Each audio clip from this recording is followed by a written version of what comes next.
റോമാലേഖനം 10-ാം അധ്യായത്തിലേക്ക് വരാം.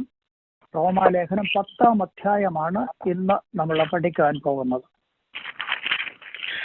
ഇന്നലെ നമ്മൾ ചിന്തിച്ചത് 9-ാം അധ്യായത്തിൽ ദൈവം ഇസ്രായേൽ ജനത്തെ തിരഞ്ഞെടുത്തു എന്നുള്ളതാണ്. ആ തിരഞ്ഞെടുപ്പ് ദൈവത്തിന്റെ സർവാധികാരത്തിൽപ്പെട്ട ഒരു കാര്യമായിരുന്നു. അതിനെ ചോദ്യം ചെയ്യുവാൻ മനുഷ്യന് അവകാശമില്ല. എന്തിനാണ് ദൈവം അവരെ തിരഞ്ഞെടുത്തത് എന്ന് ഇന്നലെ നമ്മൾ ചിന്തിച്ചു. ആ തിരഞ്ഞെടുക്കപ്പെട്ട ജനം എന്ന് പറയുന്നത് ദൈവത്തിന്റെ ജനമാണ്. ആ ദൈവത്തിന്റെ ജനത്തെ ദൈവം തിരഞ്ഞെടുത്തപ്പോൾ ദൈവം തന്നെ പറയുകയാണ്, ഞാൻ ഭൂലോകത്തിൽ എങ്ങുമുള്ള സർവ്വജനത്തിൻ്റെയും നടുവിൽ നിങ്ങളെ ഒരു പ്രത്യേക ജനമായി ഞാൻ നിങ്ങളെ തിരഞ്ഞെടുത്തതാണ്. അതിന് സ്തോത്രം. ദൈവത്തിന് വേണ്ടി ഒരു പ്രത്യേക ജനമായി ദൈവം അവരെ തിരഞ്ഞെടുത്തു. ഇത് ഏറ്റവും പ്രധാനമർഹിക്കുന്ന ഒരു കാര്യമാണ്. ദൈവത്തിന്റെ തിരഞ്ഞെടുപ്പിൽ ഒരിക്കലും തെറ്റ് സംഭവിച്ചിട്ടില്ല. ദൈവം ഭൂതലത്തിലെങ്ങുള്ള സകല ജനത്തെക്കാൾ ശ്രേഷ്ഠമായ ഒരു ജനമായിരിക്കാൻ, ശ്രേഷ്ഠമേറിയ ഒരു ലക്ഷ്യത്തിന് വേണ്ടി ദൈവം ഇസ്രായേൽ ജനത്തെ തിരഞ്ഞെടുത്തു. Praise the lord. ആമേൻ. ആ ജനം തങ്ങളുടെ തിരഞ്ഞെടുപ്പിൽ പ്രാധാന്യത മനസ്സിലാക്കാതെ, ദൈവവുമായുള്ള ബന്ധത്തിൽ നിലനിൽക്കാതെ വ്യതിചലിച്ചു പോയി എന്നുള്ളതാണ് 10-ാം അധ്യായത്തിലെ വിഷയം. അഥവാ ഈ വർത്തമാന കാലത്തിൽ അവർ തിരസ്കരിക്കപ്പെട്ടു പോയാണ്. 9-ാം അധ്യായത്തിൽ പറഞ്ഞത് ഭൂതകാലത്തിൽ ദൈവം അവരെ തിരഞ്ഞെടുത്തു എന്നാണ്. ഇപ്പോൾ 10-ാം അധ്യായത്തിൽ പൗലോസ് പറയുന്നത് ഈ വർത്തമാന കാലയളവിൽ ഇസ്രായേൽ ജാതിയായി തിരസ്കരിക്കപ്പെട്ടു പോയി. എന്താ അതിന് കാരണം? അതാണ് 10-ാം അധ്യായത്തിലെ വിഷയം. അതിലേക്ക് നമ്മൾ വരികയാണ്. അതിന്റെ ആദ്യത്തെ 4 വാക്യങ്ങൾ പ്രാരംഭമായിട്ട് ലൈനിലുണ്ടോ?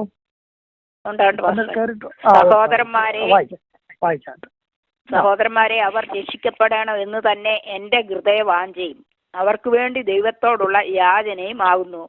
അവർ പരിജ്ഞാനപ്രകാരമല്ലെങ്കിലും ദൈവത്തെ സംബന്ധിച്ച് എരിവുള്ളവർ എന്ന് ഞാൻ അവർക്ക് സാക്ഷ്യം പറയുന്നു. അവർ ദൈവത്തിന്റെ നീതി അറിയാതെ സ്വന്തം നീതി സ്ഥാപിപ്പാൻ അന്വേഷിച്ചുകൊണ്ട് ദൈവത്തിന്റെ നീതിക്ക് കീഴ്പ്പെട്ടില്ല. വിശ്വസിക്കുന്ന ഏവനും നീതി ലഭിപ്പാൻ ക്രിസ്തു ന്യായപ്രമാണത്തിന്റെ അവസാനമാകുന്നു. പൗലോസ് ഇവിടെ നമ്മളോട് സംസാരിക്കുമ്പോൾ എന്തുകൊണ്ടാണ് ദൈവം തെരഞ്ഞെടുത്ത ഒരു ജനവിഭാഗം ദൈവത്തിന്റെ തെരഞ്ഞെടുപ്പിൽ നിന്ന് അന്യപ്പെട്ടു പോയത് അല്ലെങ്കിൽ തിരസ്കരിക്കപ്പെടുവാൻ ഇടയായി തീർന്നത് എന്നാണ് പറയുന്നത്. ആ ജനത്തെ സംബന്ധിച്ച് പൗലോസിന്റെ ഹൃദയ ഭാരം ഇവിടെ പറയുന്നുണ്ട്. അവർ രക്ഷിക്കപ്പെടണം എന്നുള്ളതാണ് എൻ്റെ ഹൃദയത്തിന്റെ വാഞ്ച. 10-ാം അധ്യായം 1-ാം വാക്യം, സഹോദരന്മാരെ, അവർ രക്ഷിക്കപ്പെടണം എന്ന് തന്നെ എൻ്റെ ഹൃദയവും വാഞ്ചയും അവർക്ക് വേണ്ടി ദൈവത്തോടുള്ള യാചനയും ആകുന്നു. ഈ ഒരു മനോഭാവം നമ്മുടെ ജനത്തെക്കുറിച്ചും നമ്മുടെ ഹൃദയത്തിൽ ഉണ്ടാവേണ്ടത് ഏറ്റവും ആവശ്യമാണ്. പൗലോസ് ഒരു കാലത്ത് രക്ഷിക്കപ്പെടാത്തവനായിരുന്നു, ഒരു യഹൂദനായിരുന്നു. എന്നാൽ രക്ഷിക്കപ്പെട്ട് ഒരു ദൈവപൈതലായി തീർന്ന് സുവിശേഷീകരണത്തിന് വേണ്ടി താൻ ഇറങ്ങി പുറപ്പെട്ടതിന് ശേഷം താൻ സ്വജനത്തെക്കുറിച്ചുള്ളതായ വലിയ ഭാരം തൻ്റെ ഹൃദയത്തെ മതിച്ചുകൊണ്ടിരിക്കുകയാണ്. താൻ തൂലിക എടുത്ത് എഴുതുമ്പോൾ താൻ എഴുതി വെച്ചു, എൻ്റെ സ്വജനം രക്ഷിക്കപ്പെടണം എന്നുള്ളതാണ് എൻ്റെ ഹൃദയ വാഞ്ച. അവർ രക്ഷിക്കപ്പെടണം. അതെപ്പോഴും തന്നെ അങ്ങനെ ഭാരപ്പെടുത്തിക്കൊണ്ടിരിക്കുകയാണ്. ഈ ഒരു ഭാരം നമ്മുടെ ഓരോരുത്തരുടെയും ഹൃദയത്തിൽ ഉണ്ടാകണം. ഞാൻ എൻ്റെ കുടുംബത്തിൽ നിന്ന് രക്ഷിക്കപ്പെട്ടു, ഞാൻ എൻ്റെ സമുദായ കെട്ടുകളിൽ നിന്നൊക്കെ ഞാൻ വിട്ട് ഇറങ്ങി വന്നു, ഞാനൊരു ദൈവ പൈതലായി തീർന്നു. കർത്താവേ സ്തോത്രം. അത് പറഞ്ഞ് അങ്ങനെ ഇരുന്നാൽ പോരാ. നമ്മളുടെ പ്രിയപ്പെട്ടവരെ കുറിച്ച് ഭാരമുള്ളവരായി അവരോട് സുവിശേഷം പറയുവാൻ നമ്മൾ ബദ്ധശ്രദ്ധരായിരിക്കേണ്ടത് ഏറ്റവും ആവശ്യമാണ്. കർത്താവിന് സ്തോത്രം. ഇവിടെ എന്താണ് ഇസ്രായേലിന് സംഭവിച്ചത് എന്ന് പൗലോസ് പറയുകയാണ്. അത് തന്റെ ജീവിതത്തിന്റെ ഭാരം ആദ്യം പറഞ്ഞതിന് ശേഷം പറയുകയാണ്, അവർ ദൈവത്തിന് വേണ്ടി തീഷ്ണതയുള്ളവരായിരുന്നു. രണ്ടാം വാക്യത്തിൽ പറയുന്നു, അവർ പരിജ്ഞാനപ്രകാരമല്ലെങ്കിലും ദൈവത്തെ സംബന്ധിച്ച് എരിവുള്ളവർ എന്ന് ഞാൻ അവർക്ക് സാക്ഷ്യം പറയുന്നു. അവർ തങ്ങളുടെ മതത്തെ കുറിച്ച് വളരെ എരിവുള്ളവരാണ് എന്ന് പറഞ്ഞാൽ തീഷ്ണതയുള്ള ഒരു കൂട്ടം ആളുകളാണ്. ഈ ഇസ്രായേൽ എന്ന് പറയുന്നത് ഏകദൈവ വിശ്വാസികളാണ്. അവർ അവരുടെ മതത്തെ കുറിച്ച് എരിവുള്ളവരാണ്. നമുക്കറിയാം, അപ്പോസ്തലനായ പൗലോസ് രക്ഷിക്കപ്പെട്ടതിന് മുമ്പേ തന്റെ സ്വന്തം മതത്തെ കുറിച്ച് അവൻ എരിവുള്ളവനായിരുന്നു, ഒരു മതഭ്രാന്തനായിരുന്നു. ഏതെങ്കിലും നിലയിൽ തന്റെ മതം ഒഴിച്ച് മറ്റേതെങ്കിലും മതം ഇവിടെ കുരുക്കുവാൻ ഞാൻ അനുവദിക്കയില്ല എന്നുള്ള ചിന്തയായിരുന്നു എനിക്കുള്ളത്. അത് തന്നെ ഭരിച്ചിരുന്ന ആ മതതീഷ്ണത പ്രകടമാക്കിയത് പരിജ്ഞാനപ്രകാരമല്ലായിരുന്നു എന്നുള്ളത് നമുക്ക് മനസ്സിലാക്കുവാൻ കഴിയും ആ ഭാഗങ്ങൾ പഠിക്കുമ്പോൾ. അതുതന്നെയാണ് ഇവിടെ പൗലോസ് പറയുന്നത്, അവർ പരിജ്ഞാനപ്രകാരമല്ലെങ്കിലും ദൈവത്തെ സംബന്ധിച്ച് എരിവുള്ളവരാണ്. ദൈവത്തിന്റെ കാര്യത്തിന് വേണ്ടി വളരെ എരിവുള്ളവരാണ്. പക്ഷേ അത് നടപ്പിലാക്കുന്നത് പരിജ്ഞാനപ്രകാരമല്ല. ഇന്നും ഇതാണ് സംഭവിക്കുന്നത്. മതത്തിന്റെ ചിന്ത അവരെ ഭരിച്ചു കഴിഞ്ഞപ്പോൾ അവരുടെ മതതീഷ്ണത അവരിൽ കുടികൊണ്ടു കഴിഞ്ഞപ്പോൾ അവരിറങ്ങി വടിവാളും മാരകായുധങ്ങളും ഒക്കെ ആയിട്ട് ഇറങ്ങി മറ്റുള്ള മതങ്ങളുടെ മറ്റുള്ള വിശ്വാസികളെ വെട്ടിക്കൊല്ലുകയും സൂസൈഡ് ബോംബ് വെക്കുകയും ഒക്കെ ചെയ്യുന്നത് നമ്മൾ കണ്ടുകൊണ്ടായിരിക്കുന്നത്. കാരണം എന്തിനാണെന്ന് ചോദിച്ചാൽ പറയുന്നത് ഞങ്ങളുടെ മതം അത് നിലനിർത്താനാണ്. പക്ഷേ ആ പ്രവൃത്തി പരിജ്ഞാനത്തോടെ ഇതായിരുന്നെങ്കിൽ എത്ര നല്ലതായിരുന്നു. ഇവിടെ പൗലോസ് പറയുന്നത് യഹൂദൻ ഇത് തന്നെയാണ് ചെയ്തത്, ഞാനും അത് തന്നെയാണ് ചെയ്തത് എന്നാ പൗലോസ് പറയുന്നത്. ഞാൻ രക്ഷിക്കപ്പെട്ടതിന് മുമ്പേ പരിജ്ഞാനമില്ലാത്ത നിലവാരത്തിൽ ഞാൻ ഒരു കാലത്ത് മതതീഷ്ണതയുള്ളവനായിരുന്നു. അതേ കാര്യമാണ് എന്റെ ജനവും ചെയ്തുകൊണ്ടിരിക്കുന്നത്. അവർ വളരെ ദൈവത്തെക്കുറിച്ച് മതത്തെക്കുറിച്ച് വളരെ തീഷ്ണതയുള്ളവരാണ്. പക്ഷേ അവർ ചെയ്യുന്ന കാര്യം പരിജ്ഞാനമില്ലാത്ത കാര്യങ്ങളാണ് ചെയ്യുന്നത്. ഇതെപ്പോഴും ഓർക്കണം. സുവിശേഷീകരണത്തെക്കുറിച്ച് നമ്മൾ പരിജ്ഞാനമുള്ളവരായിരിക്കണം, വിവേകമുള്ളവരായിരിക്കണം. സുവിശേഷം പറയണമെന്ന് വിചാരിച്ച് പരിജ്ഞാനരഹിതരായി ഒരിക്കലും ഇറങ്ങി പുറപ്പെട്ട് പ്രവർത്തിക്കുവാൻ പാടില്ല. അപ്പോൾ ഒന്നാമത് അവരെക്കുറിച്ച് തനിക്ക് ഹൃദയവാഞ്ചയുണ്ട്. രണ്ടാമത് അവരെക്കുറിച്ച് പറയുമ്പോൾ അവർ മതഭ്രാന്തന്മാരായ ആൾക്കാരാണ്. അവരുടെ മതത്തെക്കുറിച്ച് അവർക്ക് വളരെ തീഷ്ണതയുണ്ട്. പക്ഷെ അത് പ്രായോഗികമാക്കുമ്പോൾ പരിജ്ഞാനമില്ലാത്ത കാര്യങ്ങളാണ് അവർ ചെയ്തുകൊണ്ടിരിക്കുന്നത്. അടുത്ത് മൂന്നാം വാക്യത്തിൽ പറയുമ്പോൾ അവർ ദൈവത്തിന്റെ നീതി അറിയാതെ സ്വന്തം നീതി സ്ഥാപിപ്പാൻ അന്വേഷിച്ചുകൊണ്ട് ദൈവത്തിന്റെ നീതിക്ക് കീഴ്പ്പെട്ടില്ല. അവർ സ്വന്തം നീതി സ്ഥാപിപ്പാനാണ് നോക്കുന്നത്, ദൈവത്തിന്റെ നീതിയല്ല നോക്കുന്നത്. എന്ന് പറഞ്ഞാൽ തങ്ങൾക്ക് ഒരു രക്ഷ ആവശ്യമാണെന്നോ ദൈവം വെച്ചിരിക്കുന്ന നീതി ഞങ്ങൾക്ക് ആവശ്യമാണെന്നോ ഉള്ള ചിന്തയില്ലാതെ സ്വന്തം നീതി നടപ്പിലാക്കുവാൻ നോക്കുന്നവരാണ്. അവർക്ക് ന്യായപ്രമാണമുണ്ട്. ന്യായപ്രമാണം വെച്ചുകൊണ്ട് അവർ ജീവിക്കുന്നു. അവർ ചിന്തിക്കുന്നത് ഞങ്ങളുടെ ന്യായപ്രമാണം അനുസരിച്ച് ജീവിച്ചാൽ ഞങ്ങൾക്ക് രക്ഷ കണ്ടെത്താം എന്നുള്ള ചിന്തയാണ്. എന്നാൽ ദൈവം വെച്ചിരിക്കുന്ന നീതി അന്വേഷിക്കുക എന്നുള്ളതല്ല അവർ ചിന്തിക്കുന്നത്. ഇത് അന്നും ഇന്നും മനുഷ്യന് സംഭവിക്കുന്ന ഒരു അബദ്ധമാണ്. ദൈവം വെച്ചിരിക്കുന്ന വ്യവസ്ഥ എന്താണെന്ന് അന്വേഷിക്കാതെ മാനുഷിക സങ്കല്പങ്ങളായ കർമ്മങ്ങളും കർമാചാരങ്ങളും അതിൽ കൂടെ ദൈവത്തെ അന്വേഷിക്കുന്ന ഒരു പ്രവണത എവിടെയും നമുക്ക് കാണാൻ കഴിയും. പക്ഷെ അതുകൊണ്ട് ദൈവനീതിയിൽ എത്തിച്ചേരുവാൻ കഴിയുകയില്ല. ദൈവം ഒരു വ്യവസ്ഥ വെച്ചിട്ടുണ്ട്. ആ ദൈവ വ്യവസ്ഥയിലാണ് ദൈവത്തെ ഏത് വ്യക്തിയും അന്വേഷിക്കേണ്ടത്. അപ്പോൾ മാത്രമേ ദൈവത്തിന്റെ നീതി നമുക്ക് മനസ്സിലാക്കുവാൻ തക്കവണ്ണം കഴിയുകയുള്ളൂ. 5 മുതൽ 8 വരെയുള്ള വാക്യങ്ങൾ പ്രത്യേകം ശ്രദ്ധിക്കണം. ഈ കാര്യത്തിനൊരു വിശദീകരണം പൗലോസ് ഇവിടെ കൊടുക്കുകയാണ്. അഥവാ മനുഷ്യന്റെ നീതിയും ദൈവത്തിന്റെ നീതിയും. ദൈവത്തിന്റെ നീതി എന്ന് പറയുന്നത് വിശ്വാസത്താലുള്ള നീതിയാണ്. ആ വിശ്വാസത്താലുള്ള നീതി എന്താണെന്നാണ് ഇവിടെ പറയുന്നത്. ന്യായപ്രമാണത്തിന്റെ നീതി ലേവ്യ പുസ്തകം 18-ാം അധ്യായം 5-ാം വാക്യം ഇവിടെ ഉദ്ധരിച്ചിട്ടുണ്ട്. ആ വാക്യം എങ്ങനെയാണ് പറയുന്നത്? അതേ, ദൈവത്തിന്റെ നീതി അന്വേഷിക്കാത്ത മനുഷ്യൻ ന്യായപ്രമാണത്തിന്റെ നീതി അന്വേഷിച്ചാൽ ന്യായപ്രമാണം പറയുന്നത് അത് ചെയ്യുന്ന മനുഷ്യൻ അതിനാൽ ജീവിക്കുമെന്നാണ്. അത് ചെയ്യുന്ന മനുഷ്യൻ അതിനാൽ ജീവിക്കുമെന്ന് എഴുതിയിരിക്കുന്നത് കൊണ്ട് ന്യായപ്രമാണത്തിന്റെ ലക്ഷ്യം പൂർത്തീകരിക്കുക എന്നുള്ളതാണ് അവർ ചിന്തിക്കുന്നത്. ഇതാണ് മനുഷ്യന് യഹൂദന് സംഭവിച്ച തെറ്റ്. ന്യായപ്രമാണത്തിന്റെ നീതി എന്താണ്? അത് നിവർത്തിക്കുവാൻ നോക്കുകയാണ്. ദൈവത്തിന്റെ കൽപ്പനയല്ല നോക്കുന്നത്, ദൈവത്തിന്റെ വ്യവസ്ഥയല്ല നോക്കുന്നത്. പിന്നെയോ ദൈവത്തിന്റെ നീതി നോക്കേണ്ടതിന് ന്യായപ്രമാണം എന്തെല്ലാം പറഞ്ഞിട്ടുണ്ട് അതെല്ലാം നിവർത്തിക്കണം എന്നുള്ള ചിന്തയിലാണ് അവരെ പ്രവർത്തിച്ചുകൊണ്ടിരിക്കുന്നത്. ന്യായപ്രമാണം പറഞ്ഞിരിക്കുന്ന കാര്യങ്ങളെല്ലാം വീഴ്ച കൊണ്ടുവന്നത് ക്രിസ്തുവിലേക്കാണെന്നുള്ളത് അവർക്ക് മനസ്സിലാക്കുവാൻ കഴിയാതെ പോയി.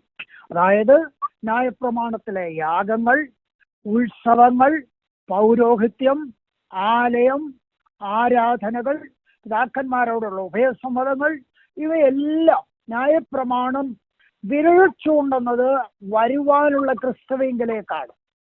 ആ ക്രിസ്തുവിൽ കൂടെയുള്ള വിശ്വാസത്താലുള്ള നീതീകരണം മനസ്സിലാക്കുവാൻ കഴിയാതെ കേവലം കല്ലിൽ അക്ഷരമായി കൊത്തിയ പ്രമാണങ്ങളെ മാത്രം ആചരിച്ചു കൊണ്ടിരിക്കുന്ന ഒരു ജനവിഭാഗമായി അവർ അധപ്പതിച്ചു പോയി എന്നുള്ളതാണ് ഇവിടെ പൗലോസ് പറയുന്നത്. ഇത് ചിന്തിക്കേണ്ട ഒരു കാര്യമാണ്. കാരണം കുറെ നിയമങ്ങളും കുറെ പ്രമാണങ്ങളും ഒക്കെ ഉണ്ട്. അതെല്ലാം ചെയ്ത് അതിനുവേണ്ടി മാത്രം നിൽക്കുകയാണ്, അതിനപ്പുറത്തോട്ട് കടക്കുന്നില്ല. ഇതെന്തിനെയാണ് കുറിക്കുന്നത്, ഇതെന്താണ് ഇതിന്റെ അർത്ഥം എന്ന് മനസ്സിലാക്കുവാൻ കഴിയാതെ പോയാൽ അത് നമ്മുടെ രക്ഷയ്ക്ക് ഒരിക്കലും കാരണമായി തീരത്തില്ല. അത് ഞാൻ ഒന്നുകൂടെ വിശദമാക്കി തരാം. യേശു ക്രിസ്തുവിനെ അറിയാതെ ഒരു വ്യക്തി അത് ക്രിസ്തുമസ് ആചരിക്കുന്നു. യേശു ക്രിസ്തുവിനെ അറിയാതെ ഒരു വ്യക്തി അത് കഷ്ടാനുഭവ ആഴ്ചകളിൽ ഉള്ള നോയമ്പ് നോക്കുന്നു. യേശു ക്രിസ്തുവിനെ അറിയാതെ മല കയറുന്നു. യേശു ക്രിസ്തുവിനെ അറിയാതെ കുരിശെടുത്തോണ്ട് നടക്കുന്നു. ഇങ്ങനെയുള്ള അനേക കാര്യങ്ങൾ ചെയ്യുന്ന വ്യക്തി ദൈവികമായ കാര്യം ചെയ്യുന്നു എന്നാണ് അവർ ധരിക്കുന്നത്. പക്ഷെ അതുകൊണ്ട് രക്ഷിക്കപ്പെടുന്നില്ല, അതുകൊണ്ട് രക്ഷ ലഭിക്കുന്നില്ല. ബാഹ്യമായ പല കാര്യങ്ങളും ചെയ്യുന്നുണ്ട്, പക്ഷെ അതുകൊണ്ട് അതിന്റെ മെയിനായ ഒരു വിഷയത്തിലേക്ക് അവരുടെ ഹൃദയം കേന്ദ്രീകരിക്കുന്നില്ല. ന്യായപ്രമാണം പറയുന്നത് കർമ്മങ്ങൾ മാത്രം അനുഷ്ഠിച്ചുകൊണ്ട് യഹൂദൻ മുൻപോട്ട് പോയി. അത് കൃപയുടെ പ്രമാണം എന്താണെന്ന് അന്വേഷിക്കുവാൻ അവർക്ക് കഴിഞ്ഞില്ല എന്നുള്ളതാണ് അവരുടെ തോൽവിയുടെ പ്രധാന ലക്ഷ്യമായി ഇവിടെ പൗലോസ് പ്രധാന കാര്യമായി ഇവിടെ പൗലോസ് ചൂണ്ടിക്കാണിക്കുന്നത്. ഇത് വളരെ ചിന്തിക്കേണ്ട കാര്യമല്ലേ? ചിന്തിച്ചു നോക്കാണ്ട് ദൈവത്തിന് സ്തോത്രം. അതുകൊണ്ട് എന്താണ് വിശ്വാസത്താലുള്ള നീതി? വിശ്വാസത്താലുള്ള നീതി എങ്ങനെയാണ് ഒരുവൻ കരസ്ഥമാക്കേണ്ടത് എന്നിവിടെ പൗലോസ് പറയുന്നുണ്ട്. ന്യായപ്രമാണത്താലുള്ള നീതി 5-ാം വാക്യം, അടുത്തത് 6-ാം വാക്യത്തിൽ വിശ്വാസത്താലുള്ള നീതി. ഇത് തമ്മിലുള്ള വ്യതിരക്തത എന്താണ്? ന്യായപ്രമാണത്താലുള്ള നീതി അത് ചെയ്യുന്നവൻ അതിനാൽ ജീവിക്കുന്നുള്ളതാണ്. വിശ്വാസത്താലുള്ള നീതി എന്താണ്? ആ വിശ്വാസത്താലുള്ള നീതി വചനത്തിൽ വിശ്വസിക്കുക എന്നുള്ളതാണ്. 8-ാം വാക്യത്തിൽ അതെന്താണെന്ന് ഇവിടെ പറയുന്നുണ്ട്. വചനം നിനക്ക് സമീപമായി നിന്റെ വായിലും നിന്റെ ഹൃദയത്തിലും ഇരിക്കുന്നു, അത് ഞങ്ങൾ പ്രസംഗിക്കുന്ന വിശ്വാസ വചനം തന്നെ. ആമേൻ. വചനം നിന്റെ ഹൃദയത്തിലും നിന്റെ വായ്ക്ക് സമീപമായിരിക്കും. ആ വചനം ഞങ്ങൾ പ്രസംഗിക്കുന്ന വിശ്വാസവചനം തന്നെ. അപ്പോൾ ന്യായപ്രമാണത്തിൽ എഴുതിയിരിക്കുന്ന കൽപ്പനകൾ പ്രമാണിച്ച് നീതി കണ്ടെത്തുവാനായി ഒരു വിഭാഗം ശ്രമിക്കുമ്പോൾ അവരതിൽ പരാജയരാകുകയാണ്. എന്നാൽ ദൈവത്തിന്റെ വിശ്വാസത്താലുള്ള നീതി എന്ന് പറയുന്നത് വചനത്തിൽ വിശ്വസിക്കുക. വചനം എന്ന് പറയുന്നത് ക്രിസ്തുവാണ്. പൗലോസ് പറയുന്നത് ഞങ്ങൾ പ്രസംഗിക്കുന്ന വചനമാണ്. വചനം ക്രിസ്തുവാണ്. ക്രിസ്തുവിൽ വിശ്വസിക്കുക എന്നുള്ളതാണ്. ആ ക്രിസ്തുവിനെ ഇറക്കി കൊണ്ടുവരണം എന്ന് വിചാരിച്ച് ഇനി ആരും സ്വർഗത്തിൽ കയറണ്ട. ആ ക്രിസ്തുവിനെ മരിച്ചവരുടെ ഇടയിൽ നിന്ന് ഉയർത്തിക്കണം എന്ന് ചിന്തിച്ച് ആരും പാതാളത്തിലേക്ക് ഇറങ്ങിച്ചെല്ലണ്ട. അവൻ ഉയർത്തെഴുന്നേറ്റു. അവൻ പാതാളത്തിൽ നിന്ന് പുറത്തു വന്നു. അവൻ മരണത്തെ ജയിച്ചു. അവൻ ഇന്ന് ജീവിച്ചിരിക്കുന്നു. അവൻ നിന്റെ സമീപമുണ്ട്. Price the Lord. നോക്കുക, യേശു ക്രിസ്തുവിനെ അന്വേഷിച്ച് ഒരു ദീർഘയാത്ര ചെയ്യേണ്ട ആവശ്യമില്ല. സ്വർഗത്തിൽ കയറുകയോ പാതാളത്തിൽ പോവുകയോ സത്യാന്വേഷിയായിട്ട് പുണ്യസ്ഥലം സന്ദർശിക്കുകയോ അനേകം മൈലുകൾ സന്ദർശിച്ചു പോവുകയോ ചെയ്യേണ്ട ആവശ്യം ഇല്ല എന്നാണ് പൗലോസ് പറയുന്നത്. കാരണം ക്രിസ്തുവിന്റെ സമീപമുണ്ട്. സ്നേഹിത, സത്യത്തെ അന്വേഷിച്ച് നടക്കുന്ന ഒരുപാട് ജനതയെ നമുക്ക് ലോകത്തിൽ കാണാൻ കഴിയും. അവരുടെ എല്ലാം പേര് സത്യാന്വേഷികളെന്ന്. അവരാണ് ഈ പുണ്യ സ്ഥലങ്ങളൊക്കെ സന്ദർശിക്കുന്നത്, വിശുദ്ധ നാടെല്ലാം പോയി കാണുന്നത്, അവിടെ ഇവിടെ എല്ലാം യാത്ര ചെയ്യുകയാണ്. എന്തിനാണ് ഈ മല കയറുന്നത്? എന്തിനാണ് ഈ കുരിശെടുത്തോണ്ട് നടക്കുന്നത്? എന്തിനാണ് ദീർഘയാത്ര ചെയ്യുന്നത്? എന്തിനാണ് അവിടെയും ഇവിടെയും ഒക്കെ പോകുന്നത്? ആരും വിരോധം തോന്നരുത്. സത്യാന്വേഷി എന്ന അവന്റെ പേര്. എന്ത് സത്യത്തെ അന്വേഷിക്കുന്നത്? ഞങ്ങളുടെ ആത്മരക്ഷയെ ഞങ്ങൾ അന്വേഷിക്കുകയാണ്. എങ്ങനെ ആത്മാവിന് നിർവൃതി ഉണ്ടാകുവാൻ കഴിയും? എങ്ങനെ ആത്മാവിന് സ്വസ്ഥത ഉണ്ടാക്കുവാൻ കഴിയും? അത് അന്വേഷിച്ചു പോകുന്ന ഒരു വലിയൊരു കൂട്ടത്തെ ലോകത്തിൽ കാണാൻ കഴിയും. യഹൂദനും സംഭവിച്ച അബദ്ധമാണ്. എന്നാൽ പൗലോസ് പറയുന്നു, അത് അവിടെ നിർത്തിയിട്ട് വചനത്തിലേക്ക് മടങ്ങുക. ഞങ്ങൾ പ്രസംഗിക്കുന്ന വചനമാണ് നിന്നെ രക്ഷിക്കുന്നത്. അതാണ് ദൈവത്തിന്റെ നീതി എന്ന് പറയുന്നത്. അപ്പോൾ ദൈവത്തിന്റെ നീതി എന്ന് പറയുന്നത് ക്രിസ്തുവിൽ വിശ്വസിക്കുക എന്നുള്ളതാണ്. വചനമാണ് ജഡധാരണം ചെയ്തത്. ഈ ധരയിൽ പൂർണ്ണ മനുഷ്യനായി ജീവിച്ചത് യേശു ക്രിസ്തുവാണ്. മരിച്ചവരിൽ നിന്ന് ആദ്യജാതനായി ഉയർത്തത് ക്രിസ്തുവാണ്. സ്വർഗാരോഹണം ചെയ്ത് പിതാവിന്റെ വലത്തുഭാഗത്ത് ഇരിക്കുന്നവൻ ക്രിസ്തുവാണ്. നമുക്ക് വേണ്ടി മധ്യസ്ഥ അണയ്ക്കുന്നവൻ ക്രിസ്തുവാണ്. താമസവിന മടങ്ങി വരുന്നത് ക്രിസ്തുവാണ്. അവന്റെ പേരാണ് വചനം. ആ വചനം ഇപ്പോൾ നിന്റെ സമീപത്തിലും നിന്റെ വായിലും നിന്റെ ഹൃദയത്തിലും ഇരിക്കുന്നു. നിന്റെ വായുടെ അടുക്കൽ, നിന്റെ ഹൃദയത്തിൽ, നിന്റെ കണ്ണിന്റെ മുന്നിൽ ഇത് വരച്ചു വെച്ചിരിക്കുകയാണ്. പിന്നെ നീ എന്നെ സത്യാന്വേഷിയാണെന്നും പറഞ്ഞ് ദൂരെ പോകുന്നത്? സഹോദര, അവിടെ നില്ല. നിന്നോട് ചോദിക്കണം, നീ എവിടെ പോകുകയാണ്? ഞാൻ സത്യത്തെ അന്വേഷിച്ചു പോകുകയാണ്. പൗലോസ് പറയുന്നു, നീ അങ്ങനെ യാത്ര ചെയ്യേണ്ട. നിന്റെ സ്റ്റോപ്പ് ചെയ്യുക. നിന്റെ അടുക്കൽ ഉണ്ട്. നിനക്ക് കൈയെത്തിപ്പിടിക്കാവുന്ന ദൂരത്തിലല്ല, നിന്റെ വായുടെ അടുക്കൽ, നിന്റെ കണ്ണിന്റെ മുന്നിൽ, നിന്റെ ഹൃദയത്തിൽ വചനം ഇതാ നിൽക്കുന്നു. ക്രിസ്തു ഇതാ ക്രൂശിക്കപ്പെട്ടതായി നിൽക്കുന്നു. ക്രൈസ്തവോ, ഗലാത്യ ലേഖനം എഴുതുമ്പോൾ പൗലോസ് ചോദിക്കുന്നു, ബുദ്ധിയില്ലാത്ത ഗലാത്യരെ, ക്രിസ്തു ക്രൂശിക്കപ്പെട്ടവനായി നിങ്ങളുടെ മുൻപിൽ വരച്ചു കിട്ടിയിരിക്കെ നിങ്ങൾ ഇപ്പോഴും ചെയ്തു മയക്കത് ആരാണ്? ക്രിസ്തു മുൻപിൽ നിൽക്കുമ്പോൾ, ക്രൂശിക്കപ്പെട്ട ക്രിസ്തു മുൻപിൽ നിൽക്കുമ്പോൾ, ഉയർത്തെഴുന്നേറ്റ ക്രിസ്തു മുൻപിൽ നിൽക്കുമ്പോൾ പിതാവിന്റെ വലഭാഗെ അവൻ മധ്യസ്ഥത വഹിക്കുമ്പോൾ അവൻ നിങ്ങൾക്ക് വേണ്ടി പിതാവിന്റെ സഹിതെ ഒരു മഹാപുരോഹിതനായി നിൽക്കുമ്പോൾ എന്തിനായി വഴി വേറെ കുറുക്കു വഴിയിലെല്ലാം പോകുന്നത്? എന്തിനായി മറ്റുള്ള അടുക്കലെല്ലാം പോകുന്നത്?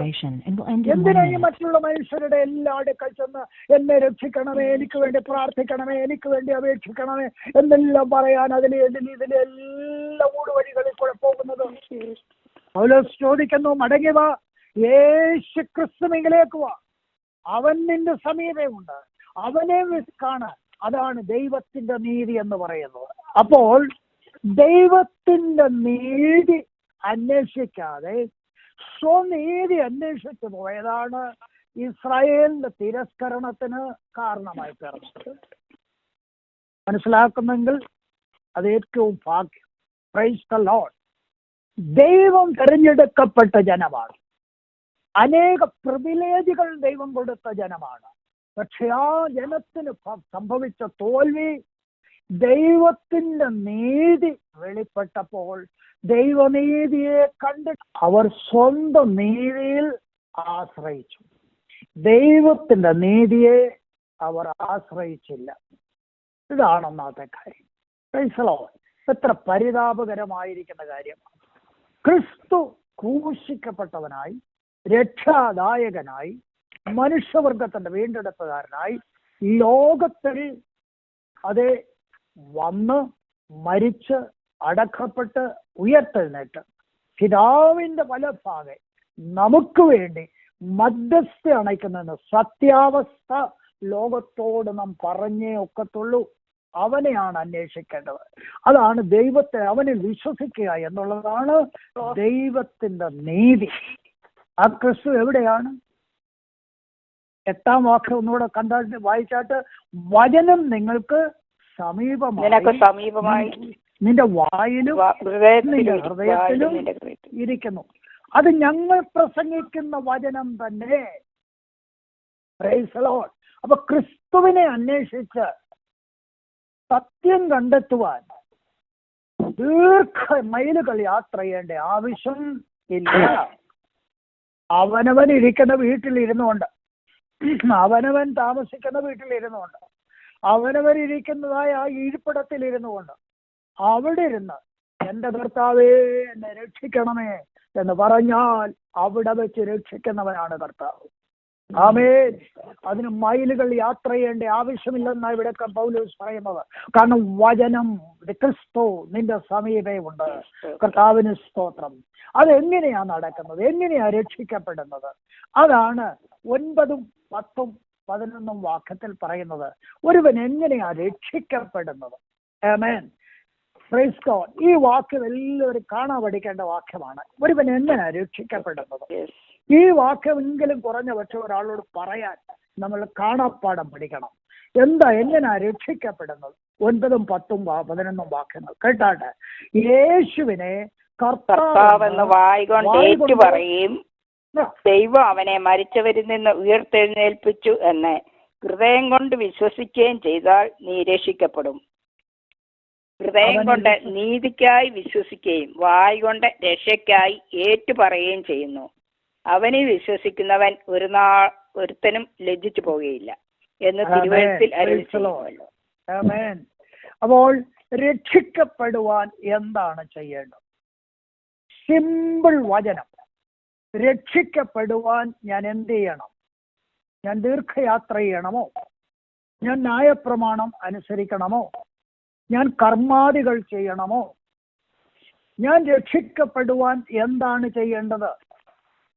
വാസ്തവത്തിൽ ഇന്ന് അനേക ക്രൂസൈഡുകളിലും അനേക കൺവെൻഷൻ പന്തകളിലും ഈ ഒരു കാര്യം ഉറപ്പിച്ചു പറയാതെ മറ്റനേക നല്ല കാര്യങ്ങൾ പറയുന്നതായിട്ട് നമുക്ക് കേൾക്കുവാൻ കഴിയും.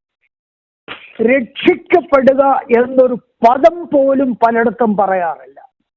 പാപം എന്നൊരു പദം ഉപയോഗിക്കാതെ മറ്റ് ബലഹീനതയെന്നോ തെറ്റുകളെന്നോ മനുഷ്യന് വന്നതായ പാളിച്ചകളെന്നോ ഒക്കെ പറഞ്ഞ് നല്ല പേര് വിളിച്ച് പാപത്തെ അങ്ങ് ലഘൂകരിക്കുകയാണ്. രക്ഷയെക്കുറിച്ച് പറയാതെ രക്ഷിക്കപ്പെടണമെന്ന് പറയാതെ വിശ്വാസികളെന്ന് വിളിച്ചും ദൈവമക്കളെന്ന് വിളിച്ചും ഭക്തന്മാരെന്ന് വിളിച്ചും ജനത്തെ ഒരു ആവരണം കൊണ്ട് മൂടി അതിൻ്റെ കീഴിലിരുത്തി അവരെ സംതൃപ്തരാക്കി മടക്കി വിടുകയാണ്. ഇതല്ലേ ഇന്ന് നടക്കുന്നത്? നമ്മൾ നോക്കിയാട്ട് ഒരു യോഗത്തിന് എന്നാൽ അവിടെ കേൾക്കുന്നത് രക്ഷയെക്കുറിച്ചാണോ? ശാരീരിക വിടുതൽ, പിശാചിന്റെ മോചനം, കെട്ടുകളുടെ മോചനം, ബന്ധനങ്ങളുടെ അഴിവ്, പണത്തിൻ്റെതായ കാര്യങ്ങൾ, കുടുംബത്തിൻ്റെതായ കലഹങ്ങൾ, അതെല്ലാം നല്ല കാര്യങ്ങളാണ്. പക്ഷേ ഇതിലേറ്റവും പ്രധാനം അർഹിക്കുന്ന കാര്യം മനുഷ്യന്റെ രക്ഷയാണ്. Price the Lord. ബാക്കി കാര്യങ്ങളൊക്കെ നല്ല കാര്യങ്ങളാ പറയുന്നത്. എന്നാൽ ഒരു മനുഷ്യന്റെ ജീവിതത്തിൽ ഏറ്റവും പ്രധാനം അർഹിക്കുന്ന ഒന്നാണ് ക്രിസ്തുവിൽ വിശ്വസിക്കുക. അത് വാഗൊണ്ട് ഏറ്റുപറയുക എന്നുള്ളത്. ഹൃദയം കൊണ്ട് വിശ്വസിക്കുകയും വാഗൊണ്ട് ഏറ്റുപറയുകയും ചെയ്യണം. എന്താണ് ഹൃദയം കൊണ്ട് വിശ്വസിക്കേണ്ടത്? യേശുവിനെ കർത്താവെന്ന് വാഗൊണ്ട് ഏറ്റുപറയുകയും ദൈവം അവനെ മരിച്ചവരിൽ നിന്ന് ഉയർത്തെഴുന്നേൽപ്പിച്ചു എന്ന് ഹൃദയം കൊണ്ട് വിശ്വസിക്കുകയും ചെയ്താൽ നീ രക്ഷിക്കപ്പെടും. ഹൃദയം കൊണ്ട് നീതിക്കായി വിശ്വസിക്കുകയും വാഗൊണ്ട് രക്ഷയ്ക്കായി ഏറ്റുപറയുകയും ചെയ്യുന്നു. ദൈവത്തിന്റെ നീതി നീ പ്രാപിക്കണമെങ്കിൽ നീ യേശുവിനെ കർത്താവ് എന്ന് വാഗൊണ്ട് ഏറ്റുപറയണം. യേശു കർത്താവ് ആകുന്നു. The lord is, Jesus is lord. യേശു കർത്താവ് ആകുന്നു. ഗ്രീക്കില് കർത്താവ് എന്നുള്ളതിന് കൊടുത്തിരിക്കുന്നത് കുറിയോസ് എന്ന പദമാണ്. ഈ പദം ഉപയോഗിച്ചിരുന്ന റോമൻ ചക്രവർത്തിമാരെയാണ്. അവരെ ബഹുമാന സൂചകമായി വിളിച്ചിരുന്ന ഒരു പേരാണ് കുറിയോസ്. ലോർഡ് എന്ന പദം അവരെയാണ് ഉപയോഗിച്ചിരിക്കുന്നത്. അതിന്റെ എബ്രായ പദമാണ് അത് യാഹ്വേ എന്ന് ഉപയോഗിച്ചിരിക്കുന്നത്. അതിൽ നിന്നാണ് യഹോവ എന്ന പദം വന്നിരിക്കുന്നത്. യാഹ്വേ അത് മോശ ഉപയോഗിച്ച വാദമാണ്. അതാണ് പുതിയ നിയമത്തിൽ ഉപയോഗിക്കുമ്പോൾ വചനം എന്ന് ഉപയോഗിച്ചിരിക്കുന്നത്. ലോഗോസ്, വചനം. ആ വചനം ദൈവമായിരുന്നു. വചനം ദൈവത്തോടു കൂടെയായിരുന്നു. വചനം ദൈവമാണ്. ആ കർത്താവിനെ വിശ്വസിക്കുക, വാഗൊണ്ട് ഏറ്റുപറയുക. ഇതാണ് ആവശ്യമായിരിക്കുന്നത്. രക്ഷിക്കപ്പെടുവാൻ വേറെ യാതൊരു മാർഗവുമില്ല, വേറെ കുറുക്കു വഴിയില്ല, വേറെ ഉപാധികളില്ല. രക്ഷയ്ക്കുള്ള ഏക മാർഗം ക്രിസ്തുവിലുള്ള വിശ്വാസം മാത്രമാണ്. Price the Lord. ഇത് സാർവത്രികമാണ്. കാരണം രക്ഷ സാർവത്രികമാണ്. അത് കാരണം ഇവിടെ എഴുതിയിരിക്കുന്നത് എങ്ങനെയാണ്? അതെ, അവനിൽ വിശ്വസിക്കുന്നവന് ഒരുത്തനും ലജ്ജിച്ചു പോകയില്ല. അവനിൽ വിശ്വസിക്കുന്നവൻ ഒരുത്തനും ലജ്ജിച്ചു പോകയില്ല. 13ാമത്തെ വാക്യം, കർത്താവിന്റെ നാമത്തെ വിളിച്ചപേക്ഷിക്കുന്ന ഏവനും രക്ഷിക്കപ്പെടും എന്നുണ്ടല്ലോ. ആമേൻ. ആ പദത്തിൽ വന്നിരിക്കുന്ന ഒരു പ്രയോഗം നോക്കുക. എല്ലാവരും, ഒരു വ്യത്യാസമില്ല, ഏവനും, ആരും. ഈ പ്രയോഗങ്ങൾ നോക്കണം. അപ്പോൾ എല്ലാവരും, ഏവരും, ആരും എന്നുള്ള പദത്തിന്റെ അർത്ഥം ദൈവപുത്രനായ ക്രിസ്തുവിൽ വിശ്വസിക്കുന്ന യഹൂദനും യവനനും അതേ ബർബരനും ഏത് വ്യക്തിയായിരുന്നാൽ, അത് വെളുത്തവരായാലും കറുത്തവരായാലും, അത് ഇന്ത്യക്കാരനായാലും ചൈനക്കാരനായാലും മംഗോളിയനായാലും ഏത് ദേശക്കാരനായാലും ഏത് ഭാഷക്കാരനായാലും അവർക്കെല്ലാവർക്കും രക്ഷിക്കപ്പെടുവാൻ ഏവർക്കുമുള്ള ഒരൊറ്റ മാർഗമേ ഉള്ളൂ, ഒരു രക്ഷകനേ ഉള്ളൂ, യേശു ക്രിസ്തു മാത്രം. Price the Lord. ക്രൈസ്തവ സഭ ഈ സത്യം ലോകത്തോട് പറയുവാൻ കടംപെട്ടവരാണ്.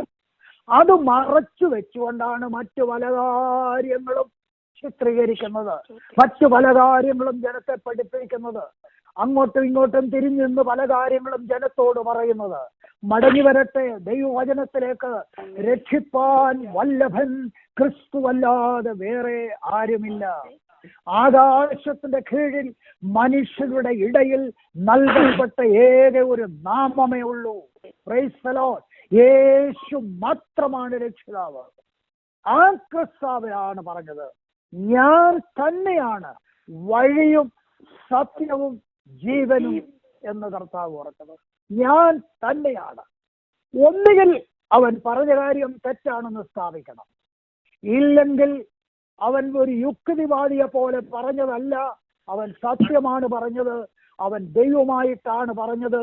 ഞാനാണ് വഴിയും സത്യവും ജീവനും. Price the Lord. എന്നിൽ കൂടി അല്ലാതെ ആരും പിതാവിന്റെ അടുക്കൽ ചെല്ലുകയില്ല.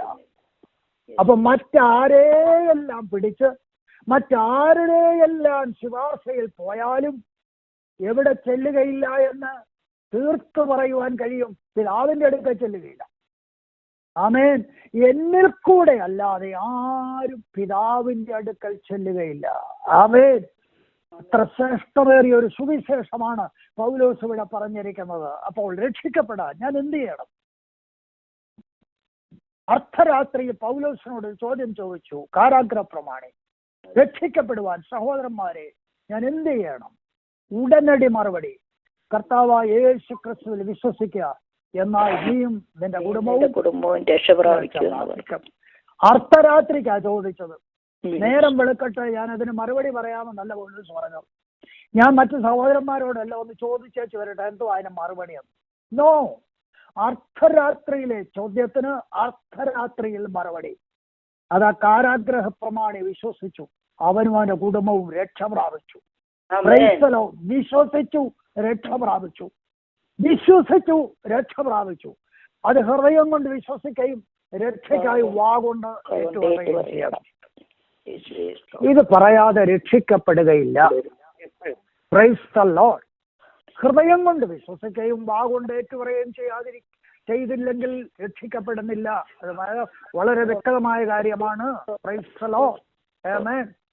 ഒരിക്കൽ ഞാൻ ഒരാളോട് സുവിശേഷം പറഞ്ഞുകൊണ്ടിരുന്നപ്പോൾ അദ്ദേഹം ഒരു മിനിസ്ട്രി ചെയ്തുകൊണ്ടിരിക്കുകയാണെന്ന് പറഞ്ഞു. ഞാൻ പറഞ്ഞതാണോ ഇല്ലയോ എന്ന് ഓർക്കുന്നില്ല. ഞാൻ ചോദിച്ചു എന്ത് മിനിസ്ട്രിയാണ്? ഞാൻ ഹോസ്പിറ്റൽ മിനിസ്ട്രിയാണ് ചെയ്യുന്നത്. അതെന്താ അങ്ങനെ ഹോസ്പിറ്റൽ മിനിസ്ട്രി ചെയ്യുവാൻ കാരണം? ഞാൻ കോട്ടയം മെഡിക്കൽ കോളേജിൽ കിടന്നപ്പോൾ തലവേദനയാൽ അവിടെ കിടക്കുകയായിരുന്നു. അങ്ങനെ കിടന്നപ്പോൾ ഒരാൾ വന്ന് എനിക്ക് വേണ്ടി പ്രാർത്ഥിച്ചു. ഞാൻ അവിടെ ഒരു തീരുമാനമെടുത്തു, എൻ്റെ തലവേദന മാറി ഇവിടെ നിന്ന് ഇറങ്ങിയാൽ ഞാൻ നിശ്ചയമായിട്ടും കർത്താവിൻ്റെ വേല ചെയ്തു. നല്ല കാര്യം. താൻ തീരുമാനമെടുത്തു. കുറെ ദിവസം അവിടെ കിടന്നു. തലവേദന എല്ലാം മാറി പുറത്തു വന്നു. ആ മാന്യ സഹോദരൻ കുറെ ട്രാക്ടറുകളും ഒക്കെ ആയിട്ട് ഇങ്ങനെ ഹോസ്പിറ്റലിൽ പോവുകയും അതെ ഹോസ്പിറ്റൽ മിനിസ്ട്രി ചെയ്യുകയും ചെയ്യുന്ന ഒരു സഹോദരനെ ഞാൻ പരിചയപ്പെട്ടു. പുല്ലാട്ട് വെച്ചാണ് പരിചയപ്പെട്ടത്. ഞാൻ കുറേ സമയം അദ്ദേഹത്തോട് സംസാരിച്ചു. ഞാൻ ചോദിച്ചു, സ്നേഹിത ഒരു ചോദ്യം ചോദിക്കട്ടെ, എന്നോട് വിരോധം തോന്നരുത്. എപ്പോഴാ കർത്താവായ യേശു ക്രിസ്തുവിനെ സ്വന്തം രക്ഷകനായി സ്വീകരിച്ചത്? അദ്ദേഹം പറഞ്ഞു, ഞാൻ അതിനെ കുറിച്ചൊന്നും ചിന്തിച്ചിട്ടില്ല. കുറെ നാളായി അദ്ദേഹം ഹോസ്പിറ്റൽ മിനിസ്ട്രി ചെയ്യുകയാണ്. ഞാൻ ചോദിച്ചു, പിന്നെ ഞാനത് ഹോസ്പിറ്റലിൽ കിടന്നപ്പോൾ അങ്ങനെ തീരുമാനം എടുത്തതാണ്. ഞാൻ ചോദിച്ചു, സ്നാനപ്പെട്ടതോ? അതെ, ഞാൻ സ്നാനപ്പെട്ടതോ. എവിടെ പോകുന്നത്? ഞാൻ ഇന്ന കൂട്ടായ്മയിലായിപ്പോ. ഇങ്ങനെയുള്ള ഒരുപാട് പേരെ നമുക്ക് ലോകത്തിൽ കാണുവാൻ കഴിയുന്നുണ്ട്. അവർ സ്നാനപ്പെട്ടതാണ്. അവർ ചില കൂട്ടായ്മകളോട് ബന്ധപ്പെട്ട് നിൽക്കുകയാണ്. അവർ ചിലരുടെ കൈക്കീഴിൽ സ്നാനപ്പെട്ടതാണ്. അവർ ചില സഭയോട് ചേർന്ന് പോകുന്നവരാണ്. എത്ര നല്ല കാര്യങ്ങൾ അവർ ചെയ്യുന്നത്. അവർ ചില നല്ല കാര്യങ്ങൾ ചെയ്യുന്നുണ്ട്. ട്രാക്ട് വിതരണത്തിന് പോകുന്നുണ്ട്. രോഗികൾക്ക് വേണ്ടി പോയി പ്രാർത്ഥിക്കുന്നുണ്ട്. വൈദ്യവേ അവിടെ നിന്ന് ഞാൻ ചോദിക്കട്ടെ, രക്ഷിക്കപ്പെട്ടതാണോ? അവന് സ്തോത്രം. അറിഞ്ഞുകൂടാ. ഇതാണ് ഏറ്റവും പരിതാപകരമായ ക്രിസ്തീയ സഭയ്ക്ക് സംഭവിച്ചിരിക്കുന്നത്. യഹോവയെ സംഭവിച്ചതാണ്. ന്യായപ്രമാണമുണ്ട്, പ്രമാണത്തിൽ കൽപ്പനകളുണ്ട്. കൽപ്പനകൾ അനുസരിച്ച് ജീവിച്ചാൽ എനിക്ക് രക്ഷയുടെ ആവശ്യമുണ്ടെന്നുള്ള ബോധം പോലും അവർക്കില്ല. അവർക്ക് രക്ഷയെക്കുറിച്ച് എന്താണെന്ന് അറിഞ്ഞുകൂടാ.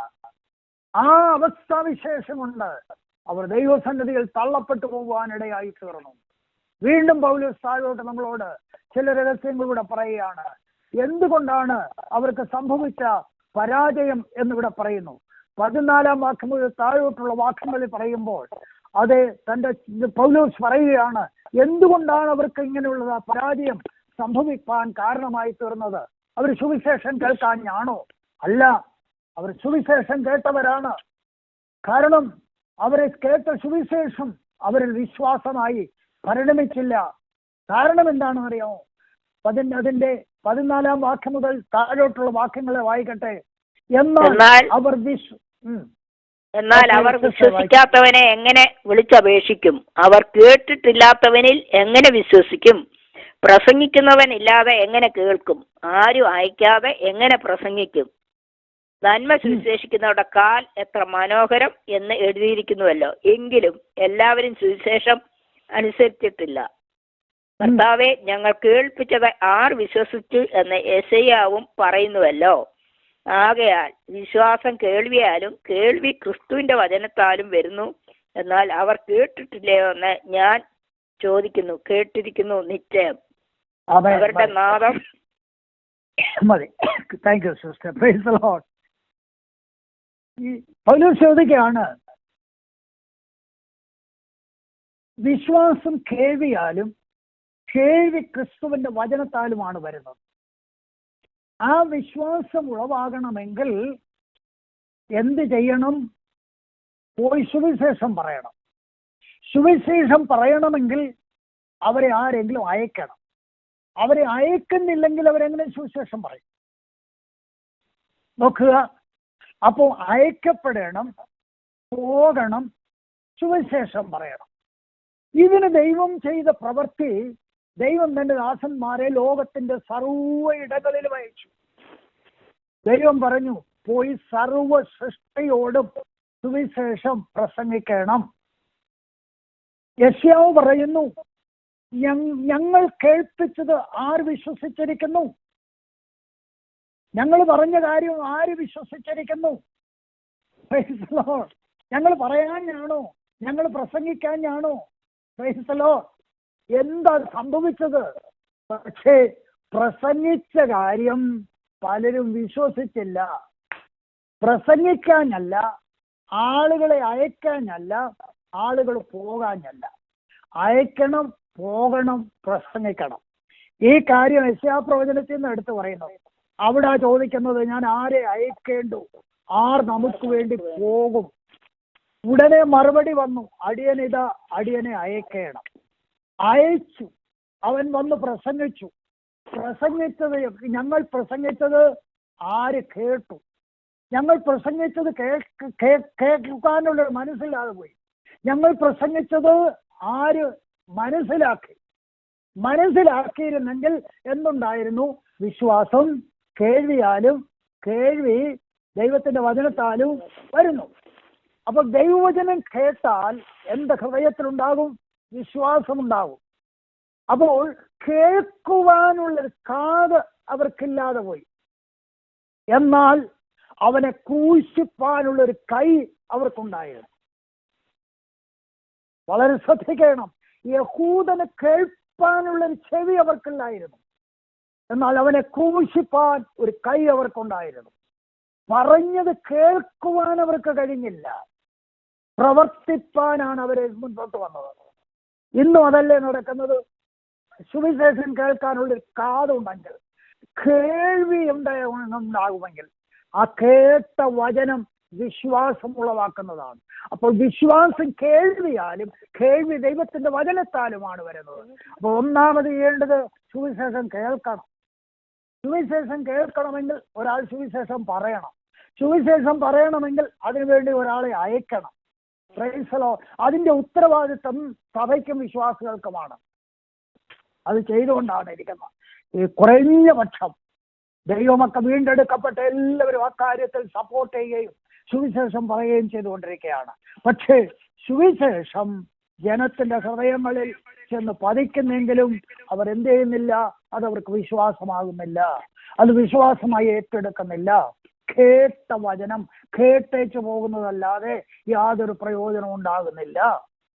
നമ്മുടെ നാടൻ ഭാഷയിൽ പറഞ്ഞാൽ കൊടപ്പുറത്ത് വെള്ളം വീഴുന്ന പോലെ, ചേമ്പലയുടെ പുറത്ത് വെള്ളം വീഴുന്ന പോലെ എന്ന് പറയും മലയാളത്തിൽ.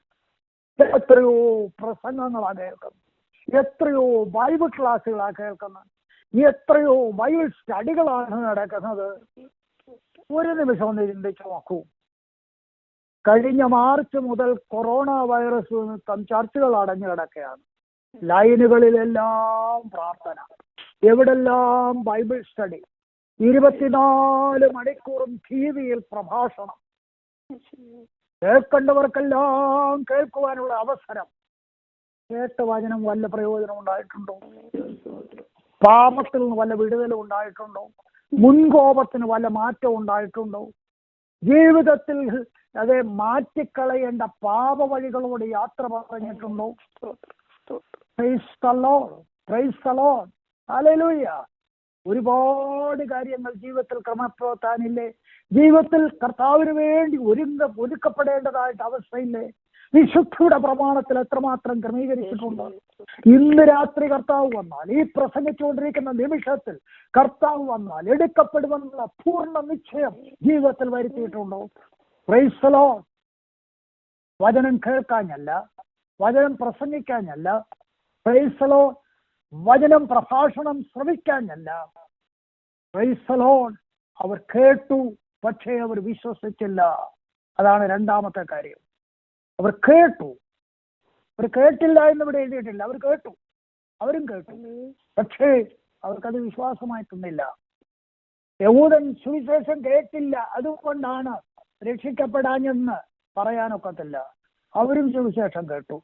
1-ാം നൂറ്റാണ്ട് മുതൽ റോമൻ സാമ്രാജ്യത്തിൽ മുഴുവനും ചുറ്റി സഞ്ചരിച്ച് പൗലോസ് സുവിശേഷം അറിയിച്ചു. പക്ഷേ അതവർ കേട്ട് വിശ്വാസമായി പരിണമിച്ചില്ല. എബ്രായലേഖനം 4-ാം അധ്യായത്തിൽ എഴുതിയിരിക്കുന്നു, കേട്ട വചനം അവർക്ക് വിശ്വാസമായി പരിണമിച്ചില്ല.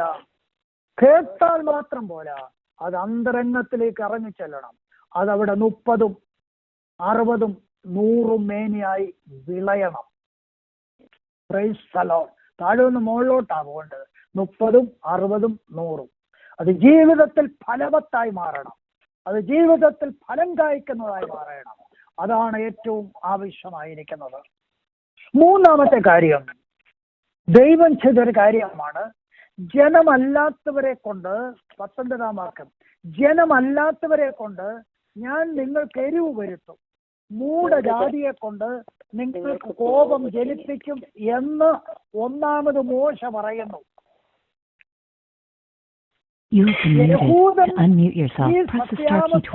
കേൾക്കുകയും ഇസ്രായേൽ ആ കാര്യം ഗ്രഹിക്കുകയും ചെയ്യാതിരുന്നപ്പോൾ ജാതികളിൽപ്പെട്ടവർ സത്യാവസ്ഥ മനസ്സിലാക്കുവാൻ, ക്രിസ്തുവിൽ വിശ്വസിപ്പാൻ ഇടയായി തീർന്നു.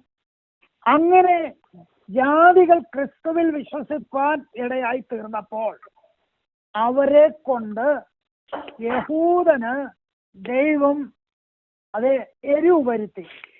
അത് അവർക്ക് യഹൂദന് എന്തായിത്തീർന്നു?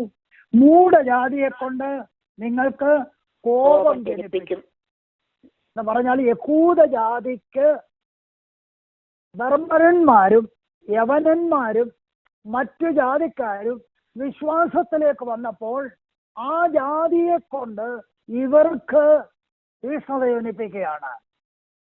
അതാണ് ദൈവം ചെയ്തുകൊണ്ടിരിക്കുന്നത്. ഇത് കാണുമ്പോഴെങ്കിലും ഇവർ മനസ്സിലാക്കണം, ദൈവം ഞങ്ങളെ വിട്ട് ജാതികളിലേക്ക് തിരിഞ്ഞു, ദൈവം ഞങ്ങളെ വിട്ട് ജാതികളിലേക്ക് വരുന്നു. ഒരു നല്ല വാർത്തയാണിത്. മറ്റുള്ളവരെ കൊണ്ട്, മൂഢജാതിയെ കൊണ്ട് ദൈവം ഞങ്ങൾക്ക് കോപം ജനിപ്പിക്കുന്നതിന് കാരണം എന്തിനാ? ഞങ്ങൾ എന്തിനാ അവരോട് കോപിക്കുന്നത് എന്നവർ ചിന്തിച്ചില്ല. പക്ഷെ അവരെന്ത് ചെയ്തെന്നറിയാമോ? 1-ാം നൂറ്റാണ്ട് മുതൽ തന്നെ സത്യത്തിന് വേണ്ടി ഇറങ്ങിത്തിരിച്ചവരെ അവർ കല്ലെറിഞ്ഞു. സ്തെഫാനോസിനെ അവർ കല്ലെറിഞ്ഞു. യാക്കോബിനെ അവർ വാളുകൊണ്ട് വെട്ടിക്കൊന്നു. തുടർന്ന് വരുന്ന ചരിത്രം നോക്കുക. അനേക ലക്ഷം രക്തസാക്ഷികൾ ലോകത്തിലുണ്ടായി. അനേകര് രക്തസാക്ഷി മരണം വരിച്ചു. അനേകരെ പിടിച്ച് ജയിലിലാക്കി. അനേകര് ഭവനങ്ങളില്ലാതായി തീർന്നു. അനേകര് മക്കളില്ലാത്തവരായി തീർന്നു. അനേകര് കുഞ്ഞുങ്ങളില്ലാത്തവരായി തീർന്നു. മാതാപിതാക്കന്മാരായി ഇല്ലാത്തവരായി തീർന്നു. കാരണം എന്താണെന്നറിയാമോ? മൂഢജാതി രക്ഷിക്കപ്പെട്ടു എന്നുള്ളതാണ്. അതിനെതിരായി യഹൂദൻ ഉണർന്നു. പക്ഷേ അത് അവരുടെ നാശത്തിന് കാരണമായി തീർന്നു പൗലോസ് പറഞ്ഞത്. അതുകൊണ്ടത് യഹൂദൻ തിരസ്കരിക്കപ്പെടുവാനിടയാകും. സംഭവിച്ചത് യഹൂദ മതാനുസാരികളായ ജനം ജാതികളുടെ രക്ഷ കണ്ട് അസൂയാക്കളായി തീർന്നുകൊണ്ട് അവരുടെ ജീവിതത്തിൽ തകരാറിന് കാരണമായി തീർന്നു. ഇതാണ് രണ്ട് കാര്യം. എന്നാൽ ദൈവം മഹാകരുണയുള്ളവനാണ്. ദൈവം എന്ത് എന്ന് പറഞ്ഞാണ് 10-ാം വാക്യം നിർത്തുമ്പോൾ, എന്നെ അന്വേഷിക്കുന്നവർ എന്നെ അന്വേഷിക്കാത്തവർ എന്നെ കണ്ടെത്തി, എന്നെ ചോദിക്കാത്തവർക്ക് ഞാൻ പ്രത്യക്ഷനായി എന്നും ധൈര്യത്തോട് പറയുന്നു. അടുത്തത്, ഇസ്രായേലിനെ കുറിച്ചോ അനുസരിക്കാത്തതും മറുത്തു പറയുന്നതുമായ ജനത്തിങ്കിലേക്ക് ഞാൻ ഇടവിടാതെ കൈനീട്ടി എന്ന് അവൻ പറയുന്നു. ഈ അന്വേഷിക്കാത്തവർ, മറുത്ത് പറയുന്ന ജനം, അവരിലേക്ക് ഞാൻ ഇടവിടാതെ കൈനീട്ടിക്കൊണ്ടായിരിക്കുന്നു. Price the Lord. ആ വാക്യം വളരെ ശ്രദ്ധിക്കേണ്ട ഒരു വാക്യമാണ്. ഞാൻ അവരിലേക്ക് ഇടവിടാതെ കൈ നീട്ടിക്കൊണ്ടായിരിക്കുന്നു. ഇതിന്റെ അർത്ഥം എന്നാണെന്നറിയാമോ? കൈ നീട്ടുക എന്ന് പറഞ്ഞാൽ അവരെ സ്വീകരിപ്പാൻ ഞാൻ ഇപ്പോഴും തയ്യാറാണ്. Price the Lord. ഒരാൾ ദൂരവേ വരുമ്പോൾ നമ്മൾ കൈ നീട്ടുന്നത് അവർക്ക് ഷേക്ക് ഹാൻഡ് കൊടുക്കാനാ, എന്ന് പറഞ്ഞാൽ അവരെ സ്വീകരിക്കാനാ. Price the Lord. ദൈവം ചെയ്യുന്ന ഒരു കാര്യം, ഈ അന്യപ്പെട്ടു പോയ ജനവർഗത്തിലേക്ക് ഇടവിടാതെ കൈ നീട്ടിക്കൊണ്ടിരിക്കുക. ആമേൻ. ഈ കാര്യം അവർക്ക് മനസ്സിലാക്കുവാൻ കർത്താവ് പറഞ്ഞ ഉപമയാണ് മുടിയൻ പുത്രന്റെ ഉപമ. അപ്പന്റെ വീട് വിട്ടുപോയ മകൻ മടങ്ങി വരുന്നത് കാണുവാൻ വാതിക്കൽ ഇറങ്ങി നോക്കി നിൽക്കുന്ന ഒരു പിതാവിനെയാണ് അവിടെ ചിത്രീകരിച്ചിരിക്കുന്നത്. അവൻ ദൂരവേ വരുന്നത് കണ്ടപ്പോൾ പ്രായമുള്ള അപ്പൻ വീട്ടിൽ നിന്നിറങ്ങി മുൻപോട്ട് ഓടിച്ചെന്ന് അവന്റെ കഴുത്ത് കെട്ടിപ്പിടിച്ച് അവനെ ചുംബിച്ചു. അവൻ കൈ നീട്ടി ഓടുകയാണ്, രണ്ട് കൈയും മുന്നോട്ട് നീട്ടി ഓടുകയാണ്, മകനേ എന്ന് വിളിച്ചുകൊണ്ട്. കാരണം ഇതാണ് ദൈവസ്നേഹം എന്ന് പറയുന്നത്. ഇന്നും ദൈവസ്നേഹം അറ്റുപോയിട്ടില്ല. തന്റെ ജനത്തിന്റെ അവൻ ഇടവിടാതെ കൈ നീട്ടും. ഇത് യഹോവന്റെ നേരെ മാത്രമല്ല, എന്നെ കേട്ടുകൊണ്ടിരിക്കുന്ന വാത്സല്യ സഹോദരി സഹോദരന്മാരെ, രക്ഷിക്കപ്പെടാത്ത ഓരോ വ്യക്തിക്ക് നേരെയും ആ കൈ നീട്ടിക്കൊണ്ടാണ് ഇരിക്കുന്നത്. അവന് സ്തോത്രം. ആ കൈ നീട്ടപ്പെട്ടത് ക്രൂശിലാണ് ആദ്യമായി. രണ്ട് സ്ഥലത്തിലേക്കും ആ കൈ നീട്ടപ്പെട്ടു. വലത്ത് കൈയും ഇടത്ത് കൈയും രണ്ട് സ്ഥാനത്തേക്ക് നീട്ടി അവൻ യഹൂദ ജാതിയുടെ അടുക്കിലേക്ക് നീട്ടി. അവൻ ജാതീയ ലോകത്തിലേക്ക് നീട്ടി. അവൻ ഇരുപക്ഷത്തെയും ഒന്നാക്കി തീർത്ത് വേർപാടിന്റെ ഇടിച്ചു കളഞ്ഞ് ദൈവത്തോട് നിരപ്പ് വരുത്തേണ്ടതിന് അവന്റെ കരങ്ങളാണ് ക്രൂശിൽ വിരിച്ചത്. ഇന്നും ആ കരങ്ങൾ രക്ഷിക്കപ്പെടാത്തവന് നേരെ നീട്ടിക്കൊണ്ടാണ് ഇരിക്കുന്നത്. രക്ഷിക്കപ്പെടാത്ത വ്യക്തിയുടെ നേരെ നീട്ടിക്കൊണ്ടാണ് ഇരിക്കുന്നത്. നിങ്ങൾക്കത് കാണുവാൻ കഴിയുമോ? Price the Lord. ഹല്ലേലൂയ. ഈ ഉച്ചയായ സമയത്ത് 1 മണിയോട് അടുത്ത സമയത്ത് രക്ഷിക്കപ്പെടാത്ത ആരെങ്കിലും ദൈവവചനം കേട്ടുകൊണ്ടിരിക്കുന്നെങ്കിൽ, സ്നേഹിത, ആണി നിറയ്ക്കപ്പെട്ട കരം നിങ്ങളിലേക്ക് നീട്ടിയിരിക്കുകയാണ്. ദൈവനെ ഒന്ന് സ്പർശിക്കുവാൻ കഴിയുമോ?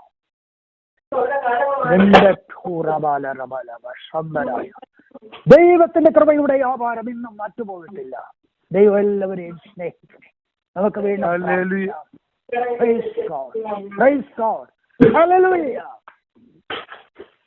ഇന്ന് പകൽക്കാലം ക്ലാസ്സിൽ അറ്റൻഡ് ചെയ്തുകൊണ്ടിരുന്ന ദൈവവചനം കേട്ടുകൊണ്ടിരുന്ന എല്ലാ പ്രിയപ്പെട്ടവരും ഒരു നിമിഷം പ്രാർത്ഥിച്ചാട്ട്.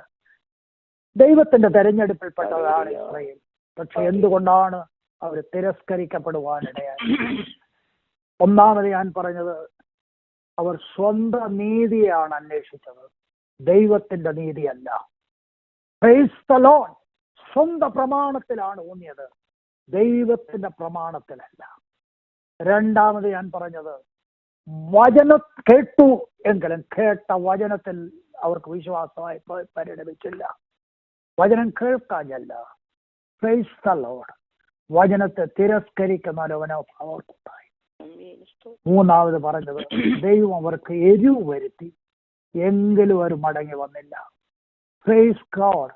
എന്നും അവന്റെ കരം അവരിലേക്ക് നീട്ടിക്കൊണ്ടിരിക്കുകയാണ്. മകനെ, മകളെ, മടങ്ങി വരിക എന്ന് പറഞ്ഞ് നീട്ടിയിരിക്കുന്ന ഒരു കരം കാണുവാൻ കഴിയും. സ്വർഗീയ പിതാവേ, അടിയങ്ങളെ തന്നെ താഴ്ത്തിയ കരങ്ങളിലേക്ക് ഏൽപ്പിക്കുന്നത്. എങ്ങനെ രക്ഷിക്കപ്പെടണം, രക്ഷിക്കപ്പെടുവാനുള്ള വഴി എന്താണ്, വിശ്വാസത്തിന്റെ മാർഗം എന്താണ് എന്നൊക്കെ കേൾക്കുവാൻ ഒരവസരം കൂടെ ഞങ്ങൾക്ക് ഒരുക്കി നൽകിയ ദൈവകൃപയ്ക്കായി അവിടുത്തെ കരങ്ങളിലേക്ക് അടിയങ്ങളെ ഏൽപ്പിക്കുന്നു കർത്താവേ. വചനം കേട്ട് ആരെങ്കിലും രക്ഷിക്കപ്പെടാത്തവരുണ്ടെങ്കിൽ അവരുടെ ഹൃദയത്തോട് ദൈവാത്മാവ് ഇടപെടുകയും സംസാരിക്കുകയും ചെയ്യണമേ. അവരുടെ പേര് ജീവന്റെ പുസ്തകത്തിൽ എഴുതുവാനിടയാക്കണം. അവരുടെ പേര് മണ്ണിൽ തുടച്ചു മാറ്റുന്ന ദിവസമാക്കണമേ. കർത്താവിന്റെ അത്ഭുതം പ്രവർത്തിക്കണമേ, വൻകാര്യങ്ങളെ പ്രവർത്തിക്കണമേ. ഞങ്ങളുടെ ജീവിതത്തിൽ നേടേണ്ട ഏറ്റവും വലിയ കാര്യം രക്ഷിക്കപ്പെടുക എന്നുള്ളതാണ്. ഞങ്ങളെ അതിനായി ദൈവകരങ്ങളിലേക്ക് ഏൽപ്പിക്കുന്നു. ആ മുറിക്കപ്പെട്ട കരം ഞാൻ കാണുന്നു കർത്താവേ, അത് എന്തിലേക്കാണല്ലോ നീട്ടിയിരിക്കുന്നത്. കർത്താവിന്റെ കരങ്ങളെ സ്പർശിച്ചുകൊണ്ട് പ്രൈസ് ദി ലോർഡ് വിശ്വാസത്താലുള്ള വിടുതൽ ഏറ്റെടുക്കുവാൻ ആവശ്യമായ കൃപ ഞങ്ങൾക്ക് തരണമേ കർത്താവേ. പുത്രനിൽ കൂടെ മഹത്വപ്പെടുത്താം യേശു ക്രിസ്തുവിന്റെ നിസ്തുല്യ നാമത്തിൽ യാചിക്കുന്ന പിതാവേ കേൾക്കുമാറാകണമേ. ആമേൻ. ഹല്ലേലൂയ. നന്ദിയോടെ സ്തോത്രം. Price the Lord. ഹല്ലേലൂയ.